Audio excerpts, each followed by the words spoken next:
So let us discuss this concept. Okay, so iterated limits, or we can call it as the repeated limits, as you can see, which is written on this board. See, so consider SBNE set. I have shown here, S, which is a subset of R2. We have a set S, okay, which is subset of R2, and there is one point A1 comma A2.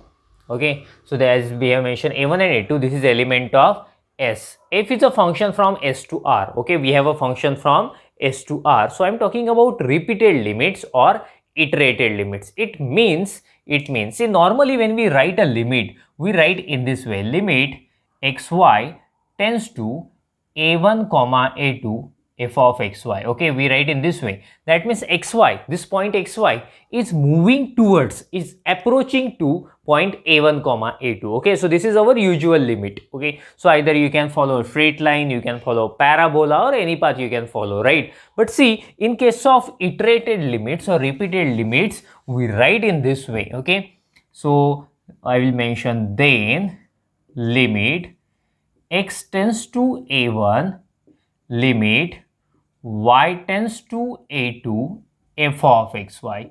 You are getting what is happening here. First we consider, okay, first we solve the inner limit, and after that we go for outer limit. So first we consider, we keep x as a constant. Okay, we don't touch to x, and we simply apply the limit of y. So that means y is moving towards a2. Okay, so by keeping x constant, we will have this one. Okay, it is moving towards a2, and after that, after solving this one, we go for limit x tends to a1, and then we move towards a1. Okay, by keeping y constant a2. So that means xy is moving towards a1 comma a2 by following this path. Okay, first parallel to y axis and then parallel to x axis. And we have one more way, that is, and limit y tends to a2, limit x tends to a1 f of xy. That means obviously here first x, y, we keep y constant and x is moving towards, okay, value to a1. That means it will be like this. Okay, and after reaching a1, we apply the second limit, y tends to a2. Okay, so that means when we apply the second limit, okay, when we solve this limit, we follow this path, and when we solve first limit, we follow this path. Okay, so in this way we find out the value of iterated limits and repeated limits, and this is the geometry behind it. So simply I will mention are called as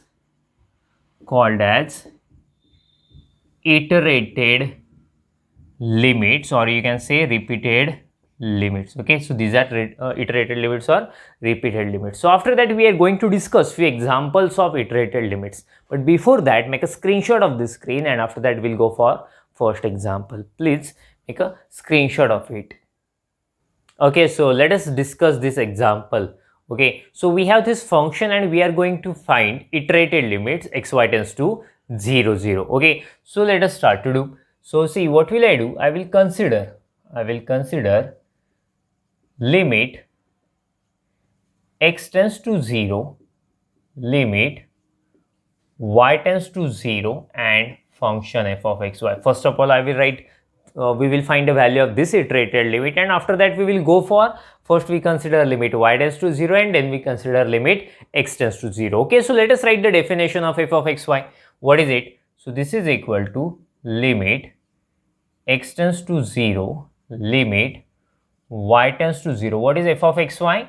So this is x square y square divided by x square plus y square. Okay, so see, first of all we will apply this limit. So here we will not touch to x, we will keep x as it is. Simply we have to apply the limit for y. So what will I have if I apply the limit? So limit x tends to 0, so I am putting y is equal to 0, x square into 0 upon x square plus 0, right? So this is equal to limit x tends to 0. Let us find its value. 0 into anything, you know that 0. So that's why numerator is 0 and denominator x square.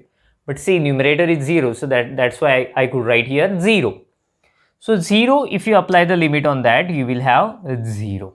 Okay, so that means we calculated this iterated limit and we got this one.